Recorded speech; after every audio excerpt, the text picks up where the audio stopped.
पढ़ेंगे कि हमारा सेल क्या क्या होता है। तो सबसे पहले हम पढ़ लेते हैं सेल। सेल क्या होता है? तो cell is the fundamental unit होता है और ये structural and functional unit life living organism और लिविंग ऑर्गेनिज्म होते हैं। हाँ, फिर हम पढ़ते हैं कि सेल डिस्कवर्ड किसने किया था सेल को। तो सेल को डिस्कवर्ड एक लिविंग सेल को डिस्कवर्ड किसने किया था और डेड सेल को डिस्कवर्ड किसने किया था। तो लिविंग सेल को हमारे डिस्कवर्ड किए थे एवी लीवेनहुक ने किए थे। कब किए थे? तो 1674 में किए थे। और डेड सेल को कब उन्होंने डिस्कवर किया था? तो डेड सेल को किसने किया था? तो रॉबर्ट हुक ने किया था। कब किया था? तो 1665 में किया था। फिर कहाँ किया था? कॉर्क में किया था। फिर उसके बाद हम पढ़ते हैं सेल थ्योरी। सेल थ्योरी में 3 साइंटिस्ट आते हैं। पहले हमारे आते हैं मैथ्यूस स्केल्डन, सेकंड हमारे आते हैं थ्यूडर स्वान और तीसरे हमारे आते हैं रॉडोल्फ रिच्चो। तो पहले साइंटिस्ट ने प्लांट पे किया था, मतलब उन्होंने पूरे प्लांट को, मतलब ऑल प्लांट को ऑब्जर्व किया था कि मतलब जो प्लांट के जो हमारे ऑल प्लांट को ऑब्जर्व किया था कि जो हमारे प्लांट होते हैं किससे कंपोज्ड होते हैं। तो डिफरेंट सेल, मतलब अलग अलग सेल से हमारे जो प्लांट होते हैं वो बने होते हैं। फिर उसके बाद हमारे आते हैं थियोडर स्वान। थियोडर स्वान कहाँ के थे? तो ब्रिटिश के थे। कौन थे? तो जूलॉजिस्ट थे वो। कौन? थियोडर स्वान थे हमारे। उन्होंने प्लांट और एनिमल दोनों पे ऑब्जर्व किया था। प्लांट पे कहाँ किया था? तो सेल वॉल पे किया था प्लांट को। और जो हमारे एनिमल का कहाँ ऑब्जर्व किया था? तो प्लाज्मा मेम्ब्रेन पे किया था। प्लाज्मा में कैसे थे? ये आउटर लेयर थे और थिन थे। फिर उसके बाद हम पढ़ते हैं हाइपोथेसिस। जो हमारे थियोडर स्वान और मैथ्यूस स्केल्डन थे उनका एक सजेशन था। क्या सजेशन था? कि जो हमारे एनिमल और प्लांट होते हैं किससे कंपोज्ड होते हैं? तो सेल से होते हैं और सेल के प्रोडक्ट से हमारे प्लांट और एनिमल कंपोज्ड होते हैं। फिर उसके बाद हम पढ़ते हैं तीसरे साइंटिस्ट के बारे में, रॉबर्ट रिच्चो के बारे में। ये कब आए थे? 1855 में आए थे।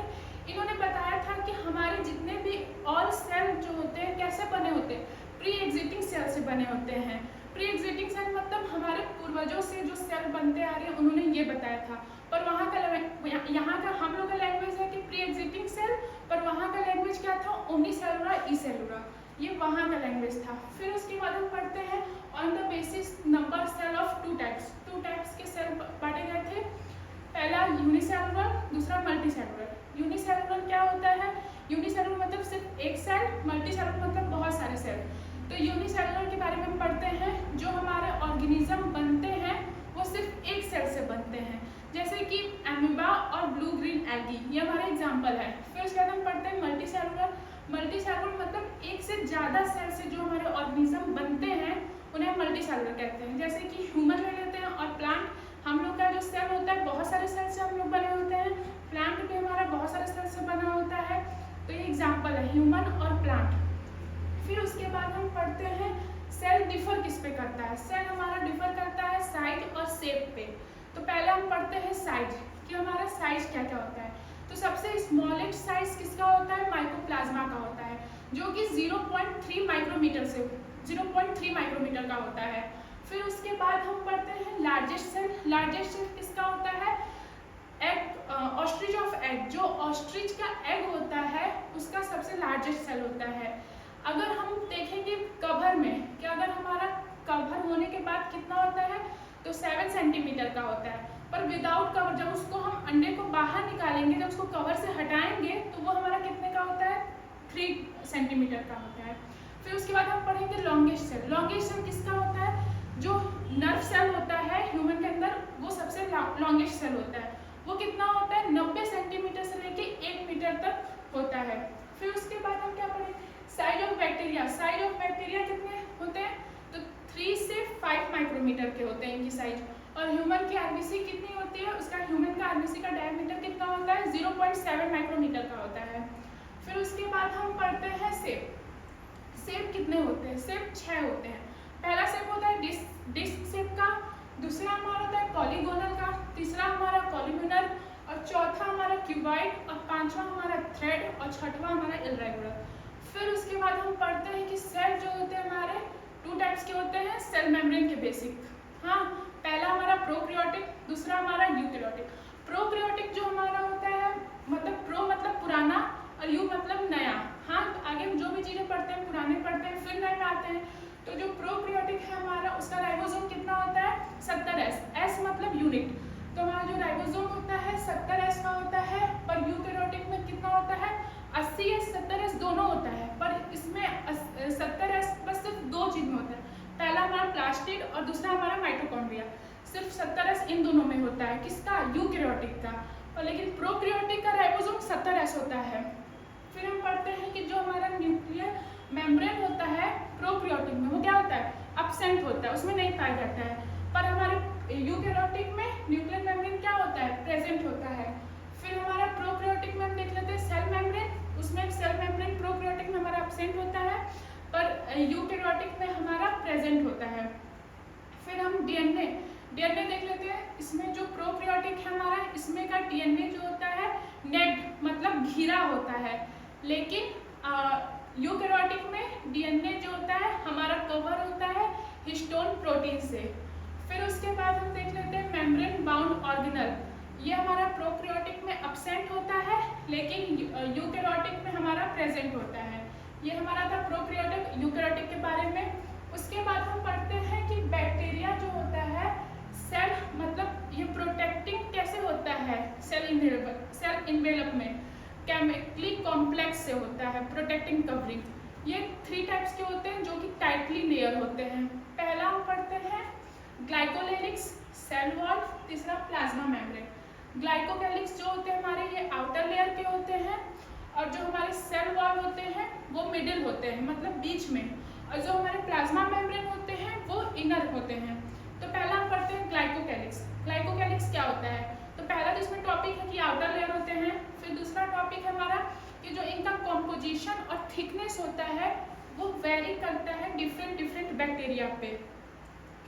फिर इस पर जो अगर हमारा लूज टीथ रहेगा मतलब हमारा लूज टीथ रहेगा तो उसको हम क्या कहते हैं स्लाइम लेयर कहते हैं। अगर हमारा टफ मतलब हार्ड और थिक लेयर रहेगा तो उसको हम कैप्सूल कहते हैं। यह हमारा ग्लाइकोकेलिक्स के बारे में था। फिर हम पढ़ते हैं सेल वॉल। सेल वॉल के बारे में पढ़ते हैं तो जो सेल वॉल होता है मतलब बीच वाला लेयर यानी कि मिडिल लेयर, तो उसके बारे में हम पढ़ते हैं। तो सेल वॉल में जितने भी प्रोकैरियोटिक होते हैं सब सेल वॉल में होते हैं, पहला पॉइंट। दूसरा पॉइंट है कि ये सेल जो होते हैं क्या देते हैं शेप देते हैं, हाँ। और फिर तीसरा पॉइंट है ये प्रोवाइड क्या करते हैं जो बैक्टीरिया हमारे होते हैं उनको फटने से यानी कि ब्रस्टिंग और कोलैप्सिंग से मतलब उसको फटने से प्रिवेंट करते हैं, मतलब उसके स्ट्रक्चर को सपोर्ट करते हैं। कौन सेल वॉल। फिर ये हमारा सेल वॉल में खत्म होता है। फिर उसके बाद हम पढ़ते हैं प्लाज्मा मेम्ब्रेन। प्लाज्मा मेम्ब्रेन क्या होता है, इसका नेचर कैसा होता है अगर हम पढ़ेंगे तो प्लाज्मा मेम्ब्रेन का नेचर जो होता है सेमी परमिएबल होता है, पहला पॉइंट।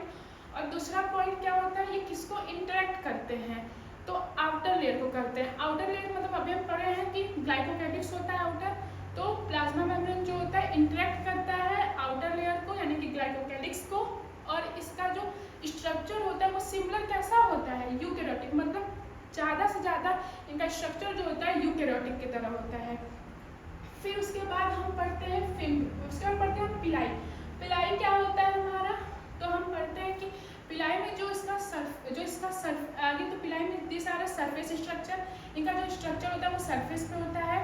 इसमें नो रोल इन मोटेलिटी, इसमें कोई भी इसके मोटेलिटी मतलब मूव करना, इसके कोई भी मोटेलिटी नहीं होता है, इसमें मोटेलिटी होता ही नहीं है पिलाई में। और फिर तीसरा क्या होता है हमारा ये इलोंगेटेड ट्यूबुलर स्ट्रक्चर होता है। इनका स्ट्रक्चर कैसा होता है इलोंगेटेड मतलब लंबा होता है, और कैसा होता है ट्यूबुलर स्ट्रक्चर होता है। और जो पिली है हमारे वो एक स्पेशल प्रोटीन बनाते हैं, उसका नाम क्या है पिलाई, हाँ पिलाइन। फिर उसके बाद हम पढ़ते हैं फिम्ब्रिन।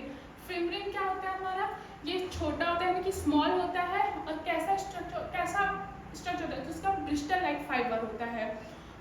और फिर ये क्या होता है ये कुछ बैक्टीरिया क्या हेल्प करते हैं अटैच करने में। अब किसमें अटैच करने में हेल्प करते हैं, तो पहला हमारे अटैच करते हैं बैक्टीरिया टू रॉक, मतलब बैक्टीरिया टू रॉक में अटैच करने के हेल्प करते हैं।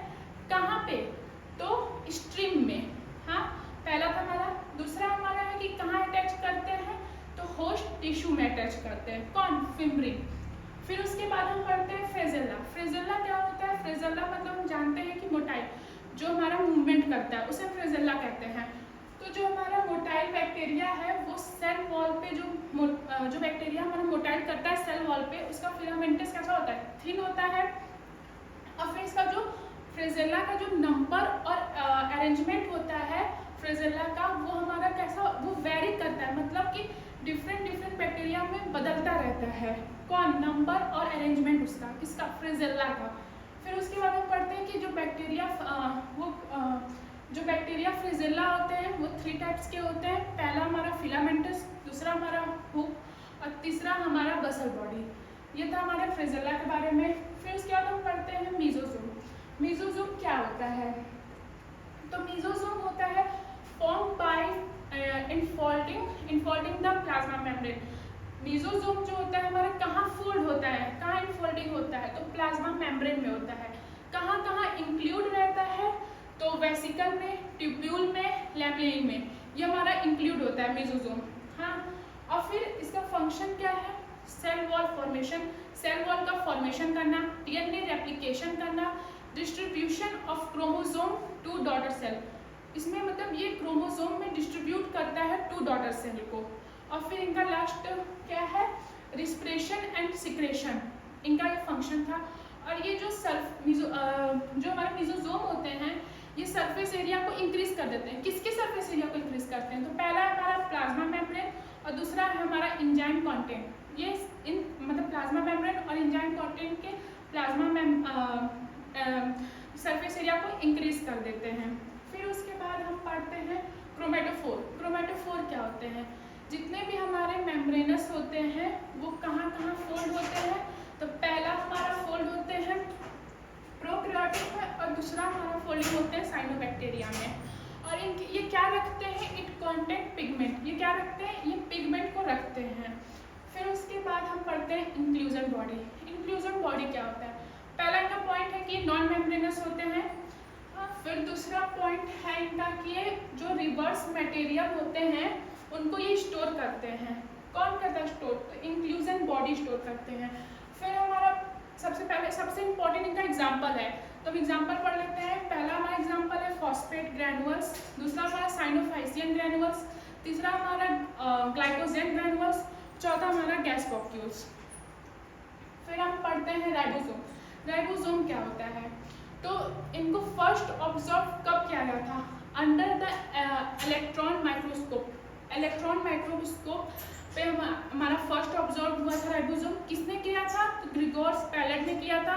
कब किया था, तो 1953 में किया था। फिर ये associated with plasma membrane of cell. ये एसोसिएटेड मतलब जुड़ना। राइबोसोम कहाँ जुड़ते थे, तो प्लाज्मा मेम्ब्रेन में जुड़ते थे। फिर इनका जो राइबोसोम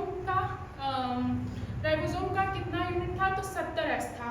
अगर इनको हम तोड़ते हैं, मतलब सब यूनिट इनका देखते हैं, तो 50 और 30 होता है।